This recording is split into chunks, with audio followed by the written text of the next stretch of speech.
Santa nosotros estamos hablando de historias que tienen que ver con la vida, la muerte y la resurrección de nuestro Señor Jesucristo. El día de hoy voy a hablarles de una de las enseñanzas más grandes de Jesús. Lo hizo a través de una parábola. Esta parábola es muy conocida en el mundo cristiano. Imagínense que en Estados Unidos una vez se hizo una encuesta a los americanos para saber cuál es la historia más conocida en el mundo americano. La sorpresa fue sorpresiva.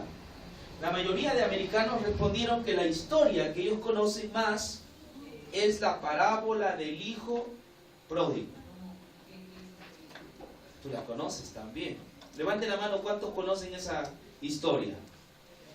Es conocida la parábola del hijo pródigo. A veces la hemos escuchado cuando éramos niños. De repente nuestra maestra nos enseñó, nos abrió el Evangelio de Lucas y nos enseñó esta parábola. Es más, en nuestra jerga nosotros utilizamos la palabra pródigo. Cuando alguien se va de casa, le decimos pródigo. En obras clásicas como Shakespeare también son utilizados el término pródigo a través también de imágenes. De manera que la parábola del hijo pródigo es una de las parábolas favoritas por la mayoría de cristianos en el mundo entero. Muchos predicadores que predican en los estadios utilizan la parábola como un recurso para poder ganar almas para Jesús. Porque es una parábola bastante impactante. Llega a lo recóndito de la persona. De las 42 parábolas que Jesús contara, la parábola de Jesús es la más conocida. Yo quiero presentarles una imagen para que ustedes más o menos se den cuenta. Esta imagen se encuentra en el Museo de San Petersburgo, en Rusia. Esta es la imagen. Es un cuadro que tiene unos 400 años más o menos de haber sido pintado. Si ustedes ven la imagen, ustedes van a ver a este lado de aquí a un padre.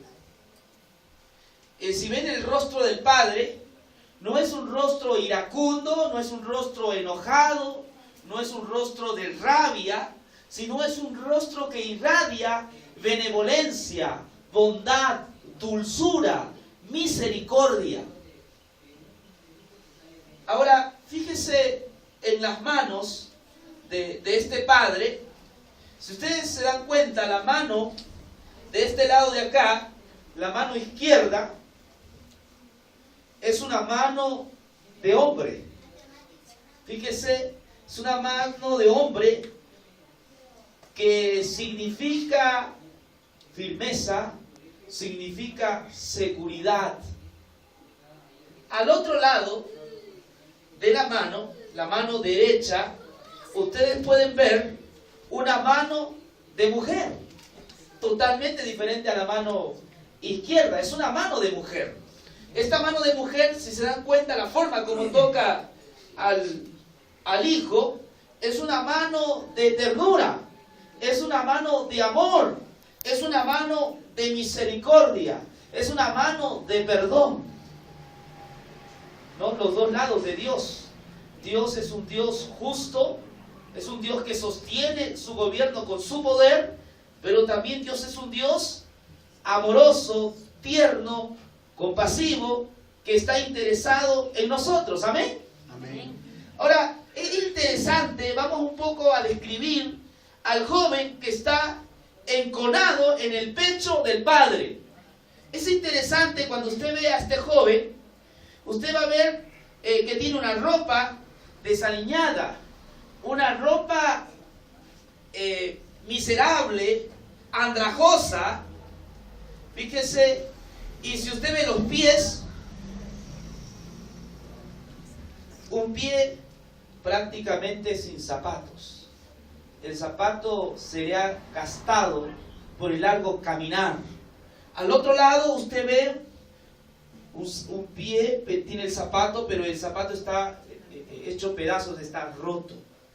La imagen de este joven da la idea de que es un joven que viene de una larga travesía, que viene de un largo viaje, no un viaje fácil, es un viaje lleno de problemas, es un viaje lleno de tragedias, es un viaje entre la vida y la muerte, es un viaje desesperante, es un viaje también humillante, es un viaje donde no le fue bien en ese viaje, siempre vivió en la tragedia, vivió en la incertidumbre. Eso es lo que muestra la imagen de este hijo. Si usted se da cuenta también, el hijo está enconado en el pecho del padre, porque esta imagen nos da a entender que allí está seguro. Amén. Que nunca debió salirse, que nunca debió escapar de su padre, porque en el pecho de su padre está seguro. Ahora, algo interesante también es que si usted ve la cara, aunque no se ve bien porque la luz no alumbra mucho, la cara es de un feto. La cara, el cuerpo es de un muchacho de más o menos 15 a 20 años, pero el cuerpo o la cara es de un feto. ¿Y por qué este pintor lo dibujó de esta manera? Rembrandt. ¿Saben por qué lo dibujó? Porque este es un niño lloroso. Porque es un niño que no puede vivir independientemente de su padre, que necesita siempre vivir al lado de su padre. Nos muestra que los seres humanos somos como él. Cuando nosotros nos independizamos de Dios, nosotros pasamos por incertidumbres, por dificultades, por lamentos y por tristezas. Que el lugar más seguro donde puede estar el hombre es en los pechos, en el corazón del Padre. Ahora, ahí no queda la escena. Si usted ve hay otros personajes. Aquí hay 4 personas. Se alcanza a ver solo 3. Hay uno por allí también, son 4 personajes. Uno, posiblemente represente al hermano mayor de la parábola. No está contento de esta escena. No está contento de que su padre haya aceptado al pecador, al miserable, aquel que se escapó en casa. Está airado. Estos son mirones que están viendo la escena estupefactamente. Pero hay un halo de luz que brilla sobre el rostro de esta escena, indicando que la máxima expresión de Dios es su perdón. Amén. ¿Saben quién pintó este cuadro? Fue Rembrandt. Rembrandt fue un famoso pintor holandés. Él tenía el arte de pintar. Él no pintó este cuadro nomás, muchos cuadros. Él tenía esa habilidad de pintar. Pero Rembrandt vivió una vida disoluta, una vida pecaminosa, una vida llena de lujuria, lascivias. Rembrandt, con el dinero que ganaba, él lo gastaba en el alcohol, en los vicios, en mujeres. Aunque tuvo muchos hijos, nos cuenta la historia, fue casado. Sin embargo, cuando ya los años pasaron para Rembrandt, en la senectud, cuando estaba vejestorio, anciano, Rembrandt estaba solo. Ningún hijo estuvo con él. Su esposa lo había abandonado. Rembrandt pasó su ancianidad en una posilga, en un lugar miserable. Fue allí de anciano, en ese lugar, cuando ya no tenía nada, que él se inspiró en el relato bíblico y dibujó este cuadro. Algunos investigadores nos dicen que en ese lugar miserable, solitario, lleno de tristezas, su único consuelo fue el perdón de un padre amoroso. Y él murió dibujando este cuadro. Creemos que la parábola del hijo pródigo tiene un mensaje que enseñarnos también a nosotros en esta noche. ¿Amén? Vamos por favor a la parábola. Esta parábola se encuentra en el Evangelio según San Lucas, en el capítulo 15. El verso 1 en adelante. Lucas, el capítulo 15, 1 en adelante. Ahora, antes de poder adentrarnos en el tema en sí mismo, yo quiero que usted reflexione un poco. Esta parábola ha sido explicada, hay libros que comentan sobre esta parábola, ustedes han escuchado discursos, sermones basados en esta parábola. Pero ¿sabes cuál es el problema? Que cuando leemos Lucas 15 en adelante, todo el relato bíblico, vamos a tener un problema. El problema no es la parábola, el problema somos nosotros. Porque nosotros vivimos en el siglo XXI.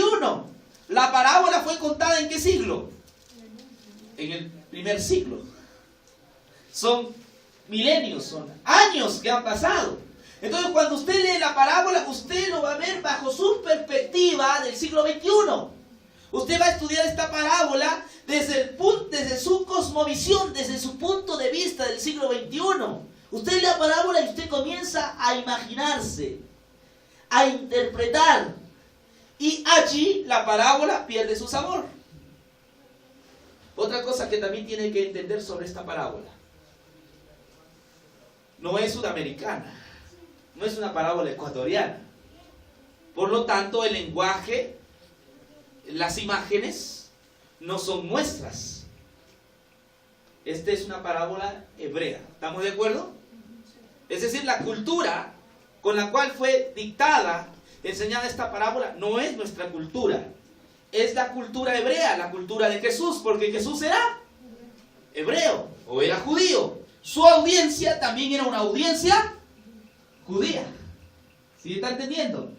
Por lo tanto, si es que nosotros queremos entender esta parábola y queremos ser estrictamente bíblicos, nosotros tenemos que regresar al primer siglo y nosotros tenemos que verle desde la perspectiva judía. Amén. Voy a ser sencillo en explicarle esto. Si tuviéramos aquí internet y yo le digo a él que ponga en Google la Virgen María en japonés, usted va a ver en Google una virgen, pero así. ¿Sí me entiende? China. Porque los japoneses lo interpretan desde su perspectiva, desde su cosmovisión. Si yo le digo a él que ponga la Virgen María africana, usted va a ver una virgen oscura, negra. ¿Por qué? Porque esas personas, como son de color, miran a la Virgen desde su perspectiva. ¿Sí me entiende?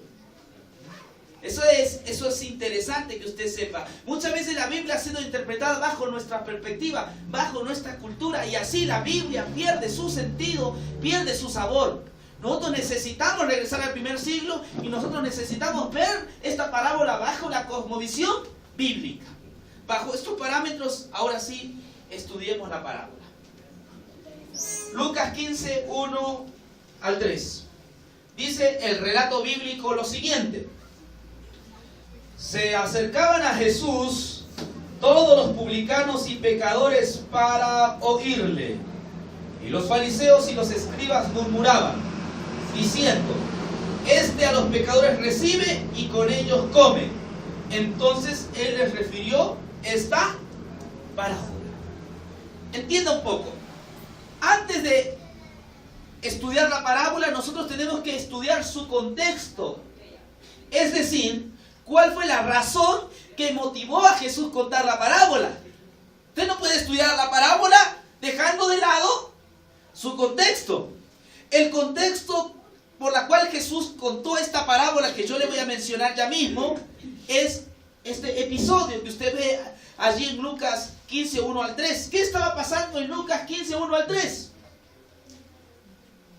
Lo que estaba pasando es que Jesús, ¿qué hacía con los pecadores? ¿Los rechazaba?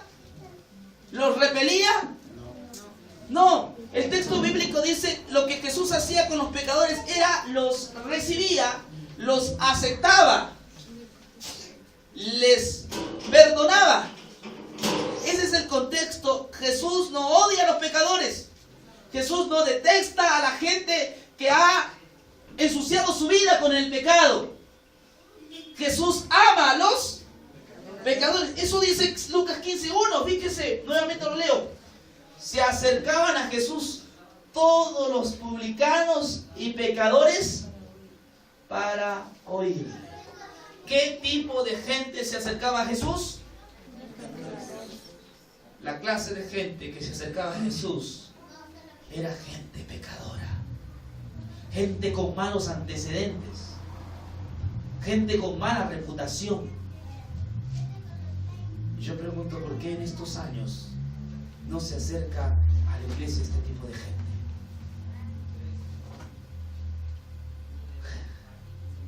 Creo que nosotros nos parecemos más a los escribas y los fariseos que a Jesús.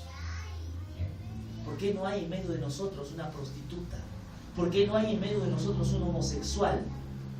¿Por qué no hay en medio de nosotros un delincuente avesado? Si en los tiempos de Jesús a los pecadores les encantaba escuchar el mensaje ¿de quién? De Jesús. Es más, la Biblia dice que Jesús fue amigo de los pecadores. Si yo tuviera la oportunidad de hacer mi propia iglesia, ¿sabes cómo la llamaría? La iglesia de los más pecadores. Pero hoy día nos ponemos nombres bonitos. La iglesia de los santos de los últimos días. Los testigos de Jehová. Cuando Jesús fue apodado el amigo de los pecadores. ¿Será que no estamos cumpliendo con nuestra misión de salvar a los pecadores? Nosotros estamos más preocupados, ¿sabes en qué? En la doctrina, que en predicar del amor de Dios. Jesús no estaba preocupado tanto en la doctrina. La doctrina es buena. Sí, es buena la doctrina. Yo no estoy en contra de eso. Pero primero el pecador se tiene que enamorar de Jesús antes de poder entender la doctrina. Amén. Amén. A la mujer samaritana, a la mujer prostituta, Jesús le enseñó primero la doctrina o primero la perdonó. Perdón. Le dijo, hija, tus pecados te son. Luego le predicó la doctrina. Ve y no peques Más. ¿Se da cuenta? El arte de Jesús para enseñar a la gente. Entonces el contexto es este, que Jesús comía y recibía a los pecadores. Ahora yo quiero un poco usar el griego, no quiero darme de sabiundo, ¿no? De doctor, pero por la gracia de Dios entiendo algo de griego. La palabra recibir aquí, en el griego se utiliza de dos maneras. Una es prodosemai. La palabra prodosemai quiere decir, yo te recibo, aunque por dentro estoy enojado contigo. O sea, yo te recibo en mi casa como un cumplido. ¿No te ha pasado que cuando un testigo de Jehová te toca la puerta, tú lo recibes, pero no estás a gusto? O cuando una persona viene a cobrarte la renta, tú puedes recibirlo, pero no estás a gusto con esa persona. Tú puedes recibir, pero no necesariamente amar a la persona. En cambio, la palabra doshemai quiere decir, yo te recibo al punto de comerme un almuerzo contigo. ¿Amén? Amén. Y aquí el griego que utiliza Lucas, que Jesús recibe a los pecadores, no es prodoshemai, sino es doshemai, que quiere decir que el Señor recibía con amor y ternura al punto de comerse una cena con ellos. ¿Amén? Amén. Esa es la palabra en griego doshemai. Jesús está recibiendo a la persona para perdonarla, para darle una nueva oportunidad. Pero habían otros sujetos, el 2. Y los fariseos y los escribas murmuraban, diciendo, este a los pecadores recibe y con ellos come. Había un grupo de personas, era una élite, ¿no? Bien marcada, que eran los escribas y los fariseos. Ellos lo que hacían era murmurar. Es decir, entre ellos hablaban mal de Jesús. Pensaban que Jesús estaba abriendo las puertas para el libertinaje, que Jesús predicaba demasiado de gracia. Este tipo de gente estaba en contra de la actitud de Jesús hacia los pecadores. Era un grupo de élite poderoso, los escribas y los fariseos. Es en ese contexto que Jesús va a contar la parábola. Pero no cuenta una sola parábola, sino ¿cuántas parábolas cuenta? 3. ¿Cuántas parábolas cuenta? 3. Y cuando se repite constantemente una cosa en la Biblia, significa que Dios quiere que tú le prestes atención. Y yo tengo evidencias de que no solo cuenta 3 parábolas, sino hasta una cuarta, que no la vamos a estudiar. La primera parábola que le cuenta es la siguiente, fíjese. ¿Qué hombre de vosotros, teniendo 100 ovejas, si pierde una de ellas, no deja las 99 en el desierto y va tras la que se perdió hasta encontrarla? Y cuando la encuentra, la pone sobre sus hombros gozoso. Y al llegar a casa, reúne a sus amigos y vecinos diciéndoles: gozaos conmigo porque he encontrado mi oveja que se había perdido. Os digo que así habrá más gozo en el cielo por un pecador que se arrepiente que por 99 justos que no necesitan arrepentimiento. Jesús comienza una parábola bajo una pregunta: ¿qué hombre de vosotros? O sea, se está refiriendo ¿a quiénes? A los escribas y fariseos. El mensaje, sin duda alguna, va para ¿quiénes? Para los escribas y fariseos. ¿Qué hombre de vosotros? Ahora, la imagen que Jesús usa es una imagen de un pastor ¿de qué? De ovejas. Jesús, cuando Él habla con sabiduría. ¿Saben? Los escribas y fariseos eran personas que no utilizaban o no querían ser pastores de ovejas, porque el trabajo de ser pastor de ovejas era un trabajo demasiado humilde y ellos lo consideraban hasta humillante. Entonces los escribas y fariseos no se metían en ese trabajo. Los escribas y fariseos preferían el Sanedrín, es decir, la universidad.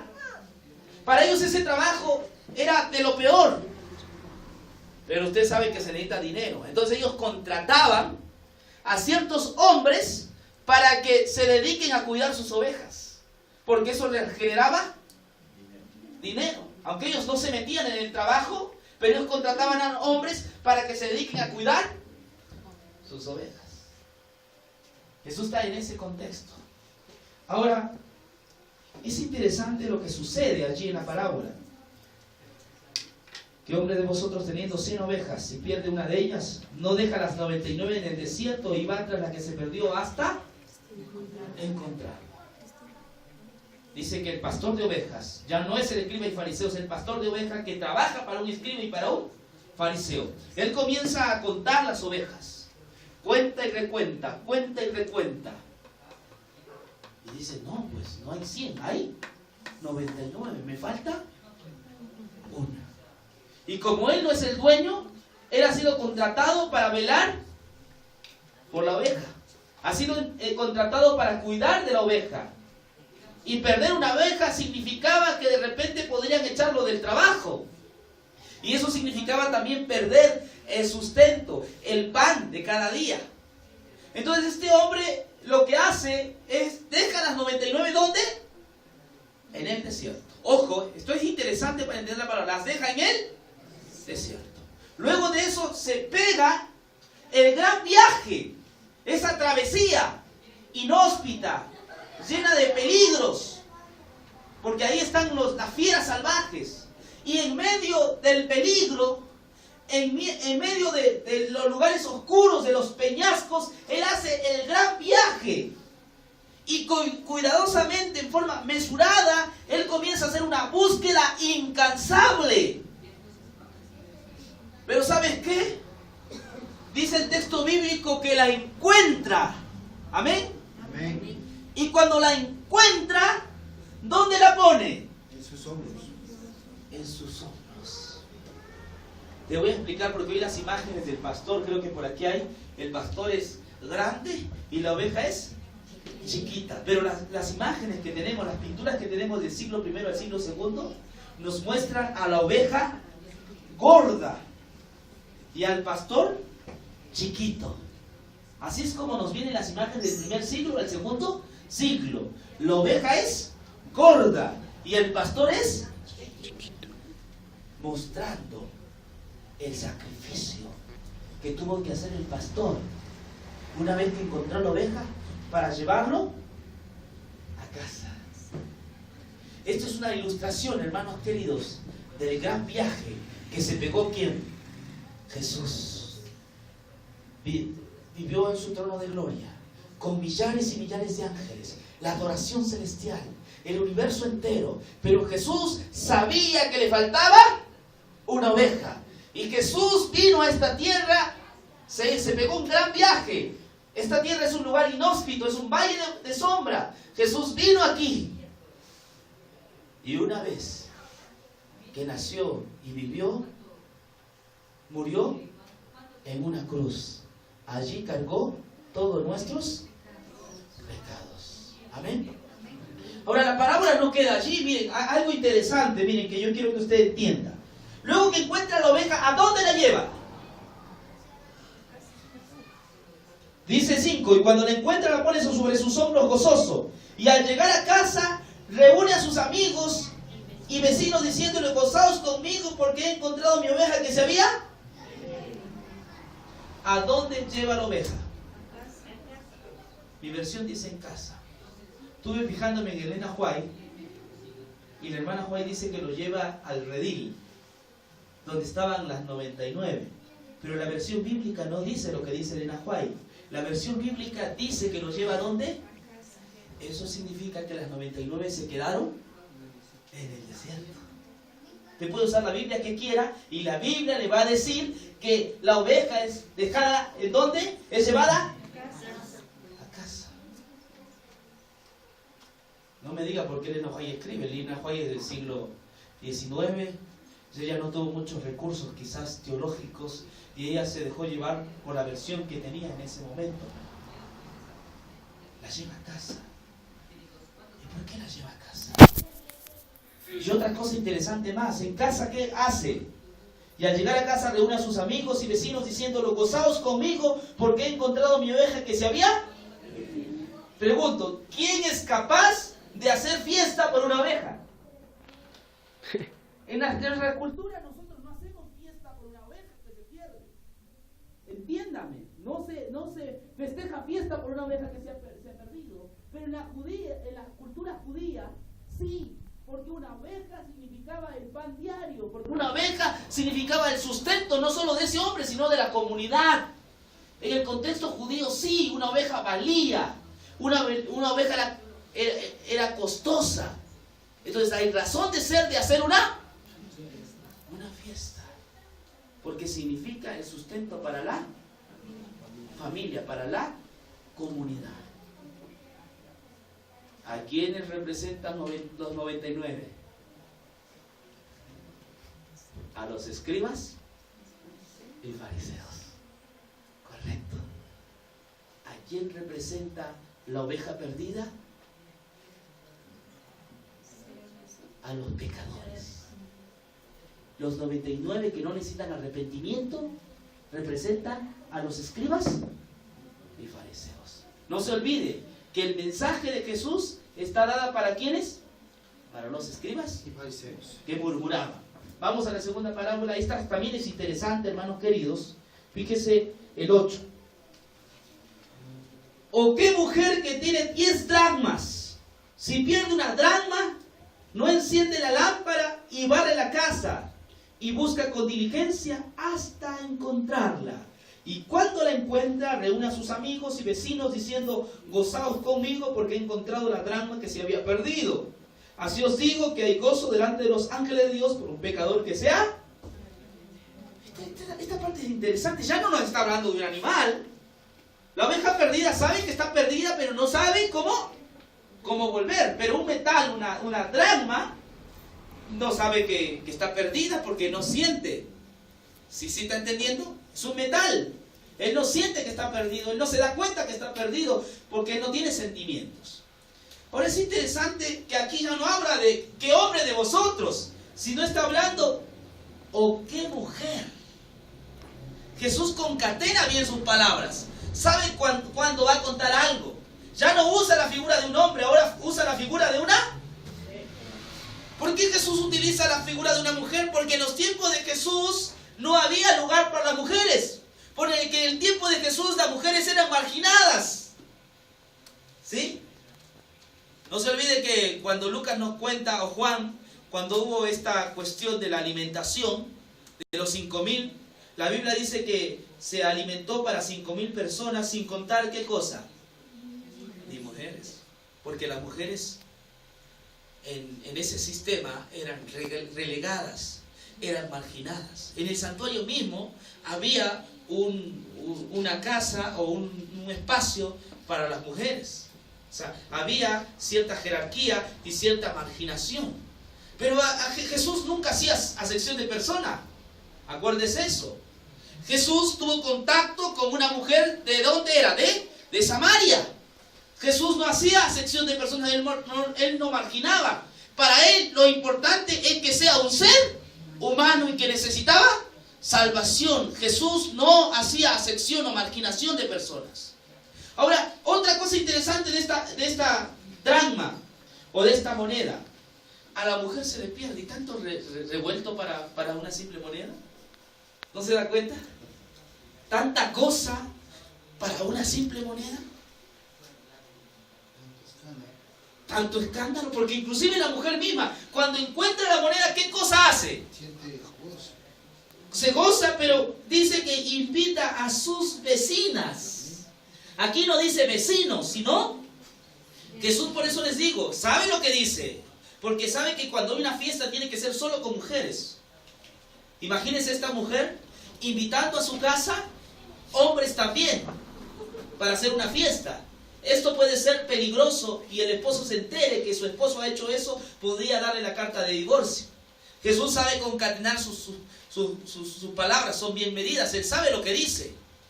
Ahora, ¿por qué tanta cosa por una simple moneda? Te voy a explicar. Tenemos que volver al contexto. Una moneda significaba la manutención mensual para la casa de esta mujer. El marido no está.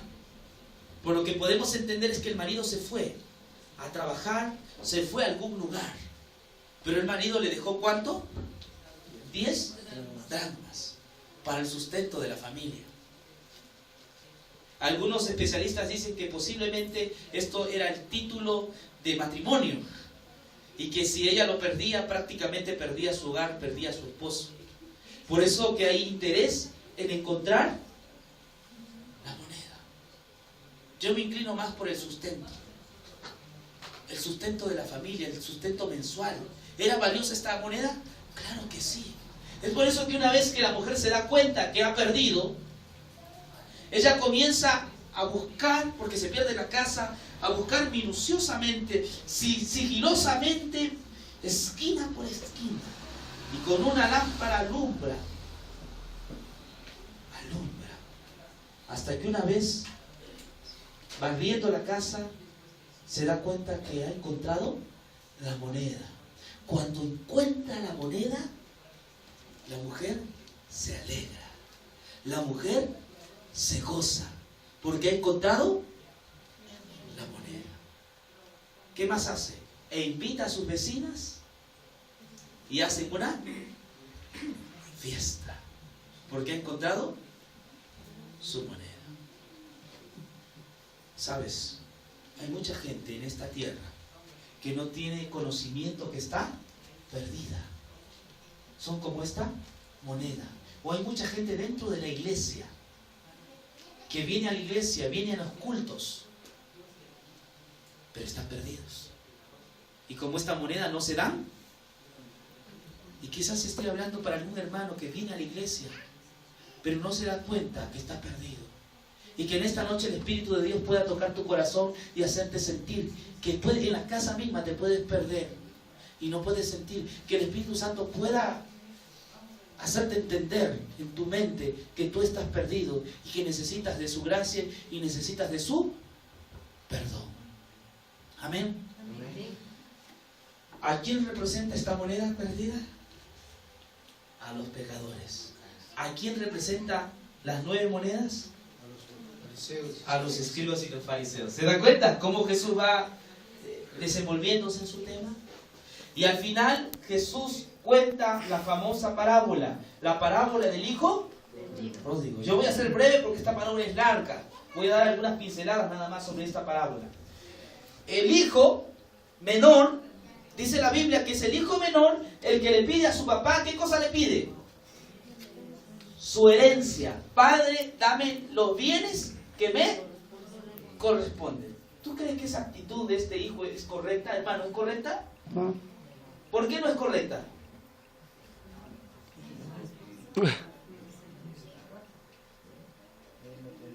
Correcto, él no tiene derecho.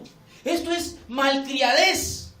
Esto es malcriadez, esto es capricho. Él no tiene ningún derecho de pedirle la herencia a su padre. Eso depende de su padre. El padre sabrá cuándo le da, pero eso no depende de los hijos.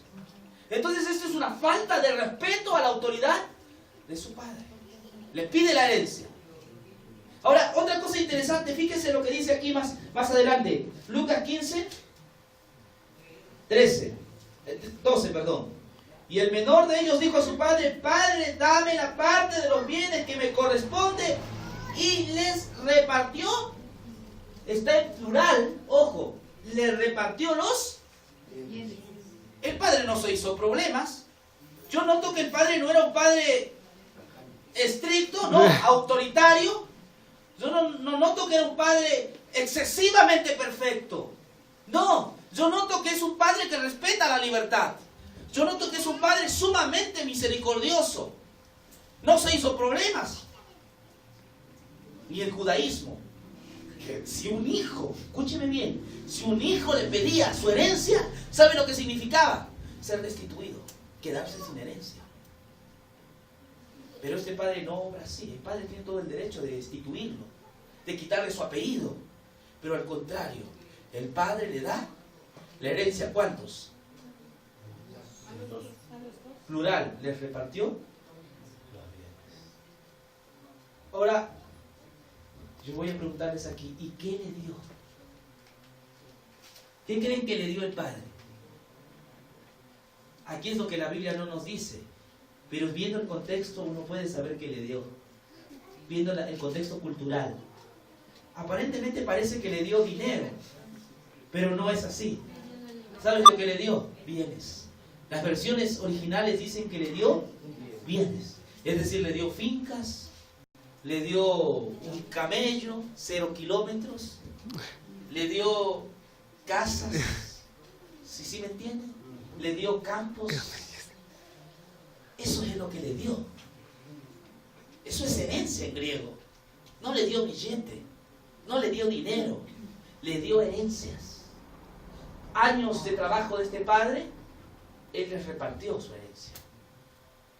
Y aquí es lo que la Biblia nos dice, y hay un silencio. Pero es fácil saber ese silencio. Que si no somos judíos no vamos a entender. ¿Sabes qué pasó con la herencia?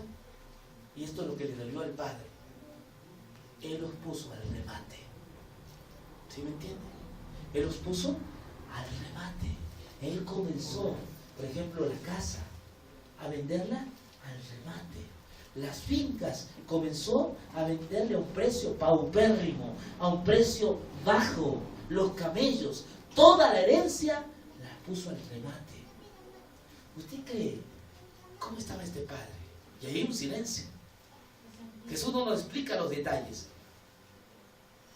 ¿Usted cree el dolor que tenía ese padre al ver que su hijo estaba deshaciendo rápidamente de algo que al padre le había llevado años en obtener, de esfuerzo, de sacrificio, y en una sola hora este hijo, usted sabe ese dolor en su corazón? Este hijo no transgredió una ley el sábado. ¿Sabe lo que transgredió? Es la ley del amor. Eso es lo peor que puede suceder. Yo puedo transgredir el sábado y usted no me puede decir mucho, pero si yo aquí adelante traigo a mi madre y le meto un cuchillo y le desangro, ¿usted qué diría? Le pongo un ejemplo para mostrarse qué es lo que hizo este hijo. El dolor, el sufrimiento de su padre. ¿Cuánto sufría por lo que este hijo estaba haciendo? El texto bíblico dice que inmediatamente, una vez que juntó todo, ¿qué hizo? Del 13, no muchos días después, juntándolo todo, el hijo menor se fue lejos a una provincia apartada. ¿Ve? Una vez que ya obtuvo un dinero de todo lo que había vendido, el hijo se fue lejos a un país lejano. ¿Por qué se fue a un país lejano? Porque ya no quería vivir al lado de